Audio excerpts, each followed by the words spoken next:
La première ministre Judith Souminois, accompagnée du vice-premier ministre, ministre du Budget Adolphe Mouzito, a officiellement déposé ce lundi 15 septembre 2025 le projet de loi de finances pour l'exercice 2026 auprès du bureau de l'Assemblée nationale. Chiffré à 59 000 milliards de francs congolais, soit environ 20,3 milliards de dollars américains, ce projet enregistre une hausse de 16% par rapport à celui de 2025. À en croire Adolphe Mouzito, l'objectif de ce projet de loi des finances 2026 est de doubler les recettes courantes d'ici 2028 en les portant de 8,5 milliards de dollars américains en 2023, fin du premier quinquennat du président de la République Félix Tshisekedi, à 17 milliards de dollars américains en 2028, fin du deuxième quinquennat. On a évidemment un accent sur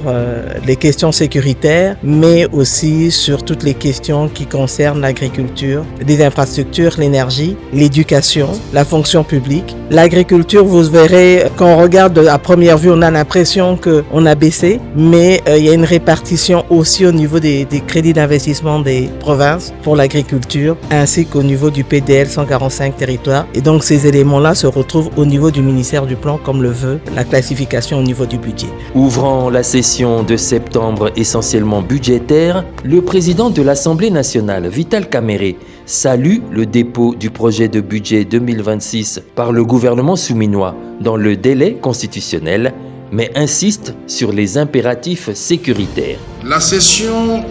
ordinaire qui s'ouvre aujourd'hui sera principalement consacrée à l'examen et à l'adoption du projet de la loi des finances 2026 que j'ai eu l'honneur de recevoir des mains de Madame la Première ministre ce matin. Il nous revient, à notre qualité d'autorité budgétaire, de veiller à ce que les crédits budgétaires reflètent les priorités nationales. En premier lieu, le secteur de la défense nationale, de la sécurité et du maintien de l'ordre public devront recevoir des moyens à la hauteur des défis actuels, notamment pour renforcer nos capacités de dissuasion et améliorer les conditions de vie de nos hommes et femmes en uniforme.